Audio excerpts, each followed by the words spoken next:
Welcome and thanks for tuning in to the Victorian Aboriginal News Van Talks podcast.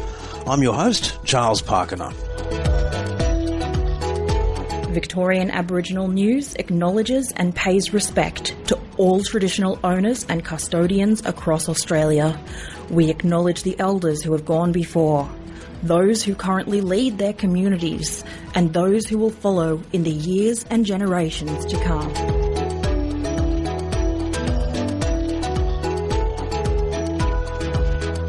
On the 1st of March 2026, a full group meeting of the Taungurung people north of Naarm or Melbourne was held to discuss and make decisions about Taungurang treaty making.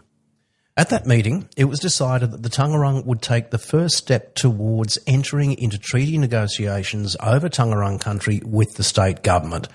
And as a result, on the 25th of March, it submitted what is referred to as its minimum standards to the treaty authority. Joining me today and welcoming back to Victorian Aboriginal News to talk about this process and the Taungurung aspirations is the CEO of the Taungurung Land and Waters Council, Taungurung man Matt Burns. Matt, thanks for joining us again today. Thanks, I'm happy to be here. Matt, just what does submitting the minimum standards actually represent to the Taungurung and the state government, of course, with regards to the treaty aspirations and journey of the Taungurung people? I think fundamentally what it means is that the Taungurung people as a collective are willing and interested to enter into treaty negotiations with the state government. In terms of, I guess, practicality, there's a certain kind of threshold that you need to meet as a traditional owner community to say that you are representative of your people and you are ready to move through a process. In this instance, over the years, Taungurung have been involved in, I guess, government-led processes, when that's been to become a registered Aboriginal party, to be responsible or a statutory decision-maker for Aboriginal heritage on Taungurung country, or whether that be the recognition and settlement agreement process. They were all processes that were designed and developed and kind of controlled by government, whereas the treaty pathway is run by an independent body, and that independent body is led by a Victorian Aboriginal community. So in this process is a bit more independent for us, and from a minimum standards perspective, both Taungurung as a traditional owner community and the state government of Victoria have the same obligation to meet minimum standards to be able to negotiate a treaty at a local place-based area. So what were those minimum standards? What were you required to prove to the treaty authority in order to get onto the register? In Taungurung's context, we are a traditional owner group that already has existing status, for want of a better term, and that meant that as a group we already met the minimum standards on a technical level, but in process we still have to submit those requirements and meet a certain threshold.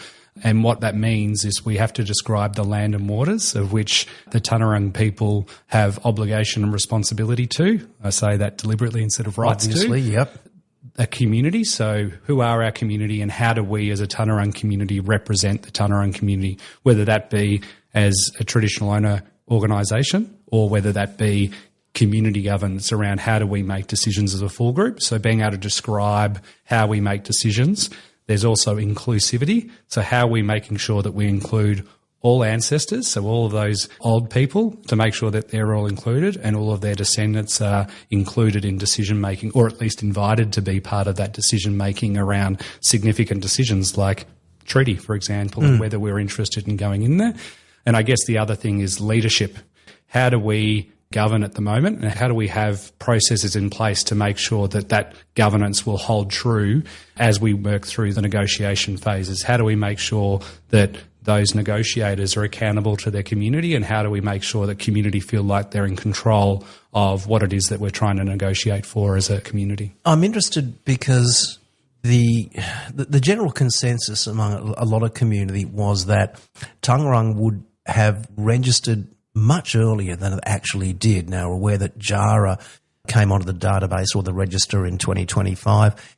Were there particular challenges that you had to face and deal with prior to getting to this point? And if it's culturally appropriate, the smile on your face is telling me there were some challenges. Can you share some of those? Yeah, there were some challenges.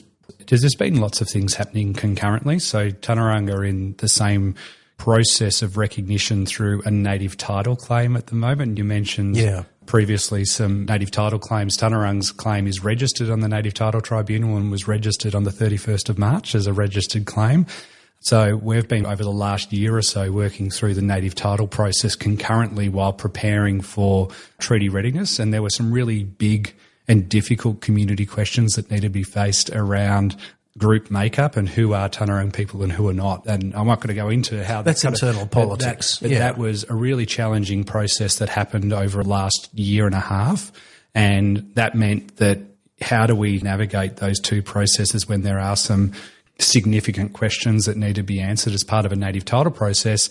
And then also, I guess the other challenge that we had, without being overly political, is that we had some challenges with the Self-Determination Fund around funding and how funding was allocated in accordance with how we were going to do community engagement. So we mapped out a roadmap to say this is where we are and this is where we want to be in order to have community buy-in involvement around being ready to say that we want to negotiate a treaty as the Taungurung people.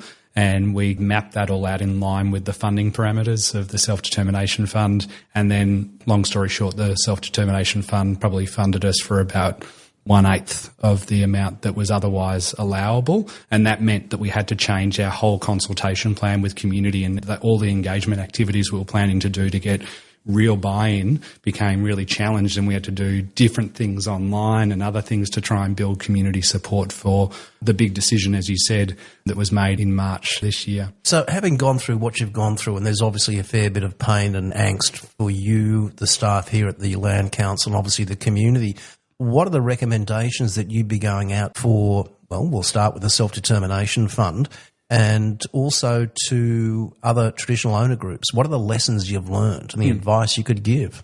Oh, look, the lessons that have been learned, I mean, at a Self-Determination Fund, I know that they're consciously learning from those things, because I am now a board member and one of the co-chairs of the Self-Determination Fund that was appointed after some of the challenges that had been identified, is that we are looking to work hand in glove and really closely with the Treaty Authority. So their thresholds around how groups move through the Treaty Authority delegation process are firmly aligned with the amount of funding that will be allocated to make sure groups are seamlessly allowed to work through those different phases. So there's got to be a change of approach to make sure that the funding is aligned with the types of activities that need to be done by a group to be ready. So that's something that's being done at a pragmatic system level to make sure the whole treaty architecture works the way that it should be. So that's something there. In terms of community being ready, I think where possible, bringing community together to really understand the minimum standards, understand what treaty is and what treaty isn't. I think there's probably still some work to be done around communicating what is a negotiable when it comes to groups that already have existing status and other groups that are claiming similar areas of country, and what that actually means in practice. And that gets to the delegation, which we'll get to in a few minutes. Yeah.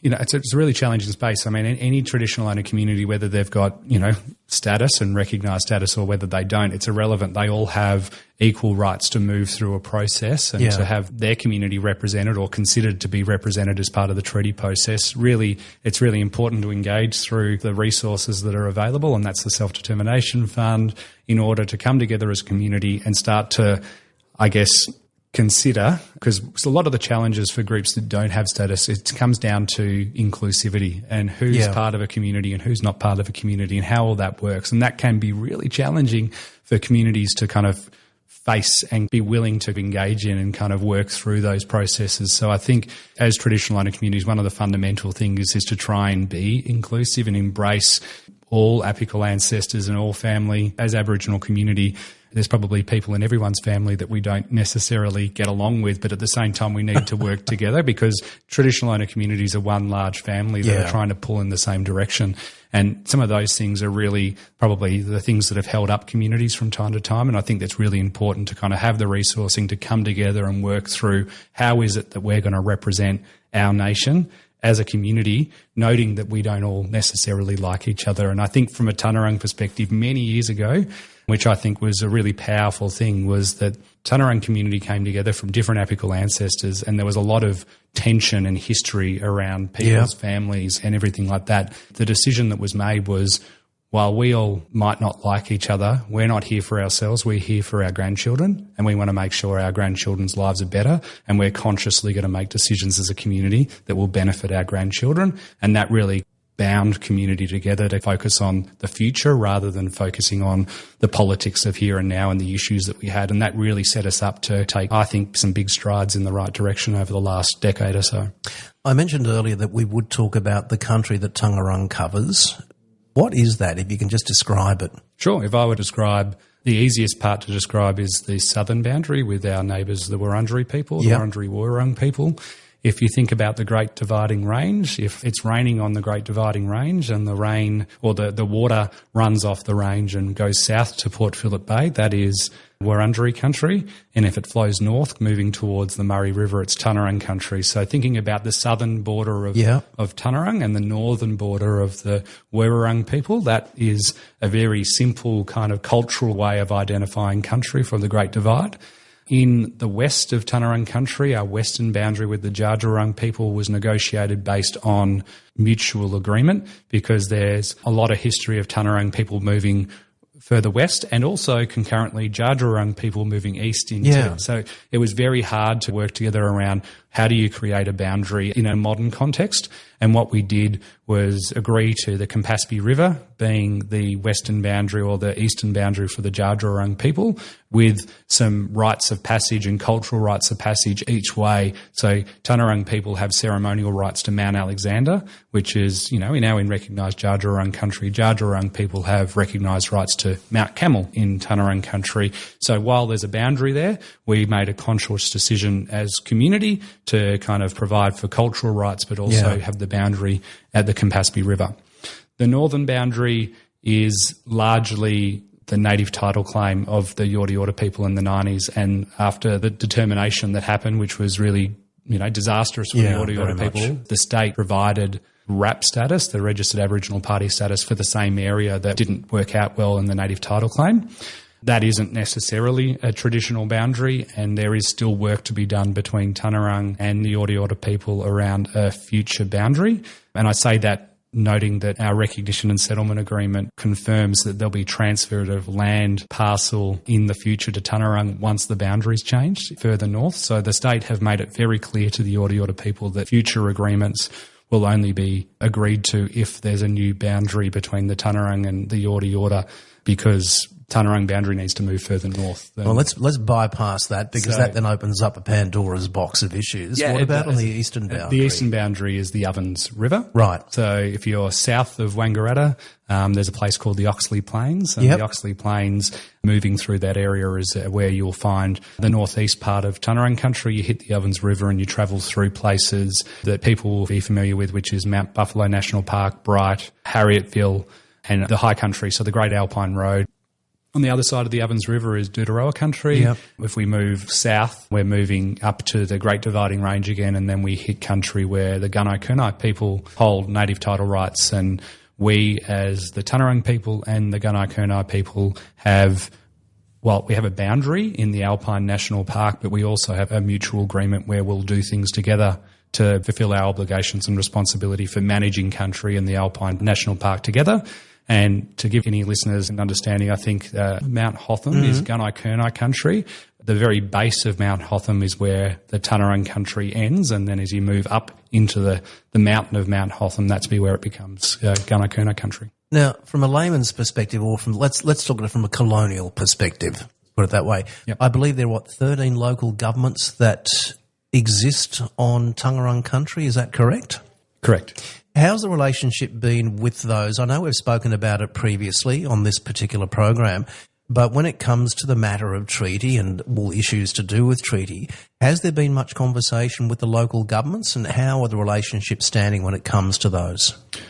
Lots of conversation. I wouldn't say there's lots of conversation. There certainly is conversations. You'll know that Taungurung a little while back established a local government forum where instead of having 13 conversations, we wanted to have one conversation. So we created a forum where the CEOs and the mayors of each 13 councils can come together in a forum, and we can collectively have conversations, hopefully minimising double handling of resourcing and other things, to advocate together and to make decisions or agreements around how things happen on Taungurung country country, and they happen at all council areas. So all of Taungurung country, the same processes occur. So from a practical perspective, that's land use agreement, that's settlement agreement stuff, that's other things that happen under the Local Government Act, for example. Yeah.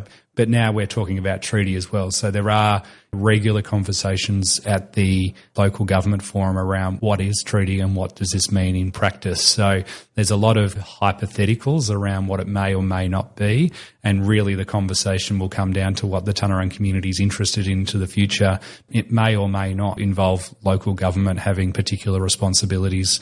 That's all yet to be determined. But there are certainly questions and there is interest from local government agencies around what this actually means in practice. Now, we also mentioned delegations, that being the next step forward according to the treaty negotiation framework. So you can explain to the listeners just what does it mean by forming a delegation and where does that fit into this jigsaw puzzle that eventually leads to the point of sitting down with the state government and negotiating treaty? Sure. So forming a delegation in the simplest form, if we were to kind of be really simple about it, it'd be Taungurung community or Taungurung community governance structures making decisions around who of their people are going to be negotiators, forming a delegation. So that might be 5 people, that might be 10 people that are going to be the leaders of a negotiation with the state government of Victoria. Now, we can choose at a Taungurung level about how we might form a delegation and how our negotiators might be ready, but there is some nuance to that, and that is that other parties who feel as though the other traditional owner community, whether they're recognised or unrecognised, have the ability to say, hey, I've got an interest in this part of country. I don't think it's Taungurung country, or I think the rights in this area are a little bit different to what is being described in the minimum standards from the Taungurung people, and therefore we should be part of the delegation as well.